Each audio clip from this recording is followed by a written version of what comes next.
Hi there, Dave here at Piano Amore. It's always a delight to have you with me.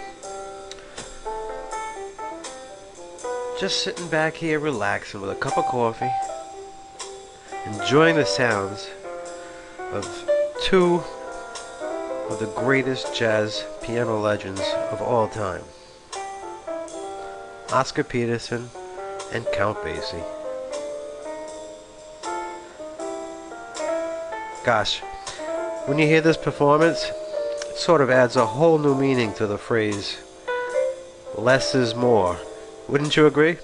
I mean, it really doesn't take a lot of notes to sound fantastic. And here's proof of that. You know, we get lots of visitors regularly here to the site inquiring about blues piano. And a question that gets asked quite often, what about this 12-bar blues? What is it exactly?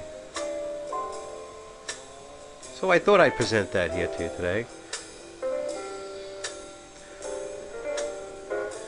Those involved in my inner circle happened to learn pretty quickly that this is a favorite topic of mine.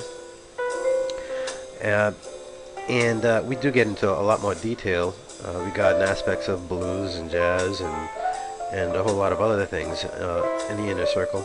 But today I just wanted to present this to you, okay, because the basic 12-bar blues is where you want to start, okay? It's the most basic form of the blues.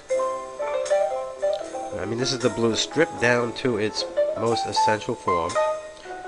That's what we mean when we refer to the basic 12-bar blues. We have the blues here in the key of C major, and Oscar Peterson and Count Basie are playing the blues in the key of C major here.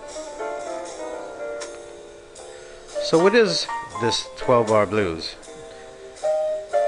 Well, basically, it's a song format that consists of 12 bars, or 12 measures. You see, the two words bar and measure are often used interchangeably.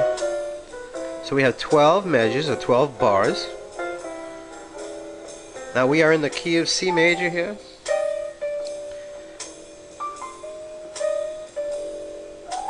Therefore, our first chord is going to be a C. Okay, and it's C7.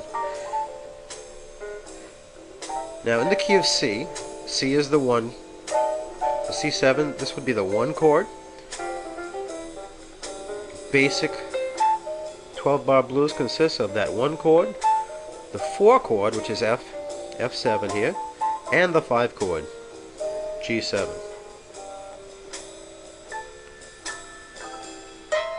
Here we are in measure 1, if you hear that recording behind me. Measure 3, measure 4. Going to the 4 chord, hear that change? Back to the 1 chord. Do you hear that? Now listen, 5 chord coming up to the 4, to the 1 chord. Yeah.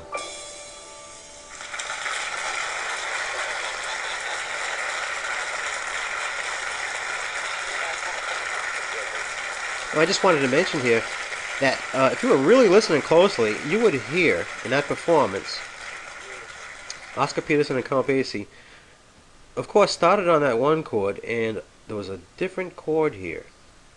Okay? And quite often, what goes on is the F chord, the 4 chord, gets inserted here in place of that 1 chord, just to break up that 4 measures, okay? It adds quite a bit of interest to that first 4 bars when you proceed from the 1 chord to the 4 chord, which would be F7 here, and back to the 1 chord, the C7. Okay, and that's what you will hear. Okay, you can go ahead and play that video again. It's right to your right on the screen. All right, and you can experience that for yourself. And one more point I wanted to make here is at the end here, if you were also, again, if you were listening closely, in that last measure, okay, it's quite common for the 5 chord, yeah, the 5 chord here, this G7, to be inserted here, either either it's played for that full measure or for the second half, usually one of the two, which makes for a nice turnaround. Okay, so it turns around back to the beginning. Okay, so rather than going from the 1 chord C7 for 2 bars immediately to the C7 again, okay, what we'll do is we'll go from the C7 and then at some point here a G7, which creates a little bit more interest, okay, and resolves back to that 1 chord, the C. All right, listen over and over to that performance, okay, of Oscar Peterson and Count Basie, and you're going to be hearing just what we've been talking about here.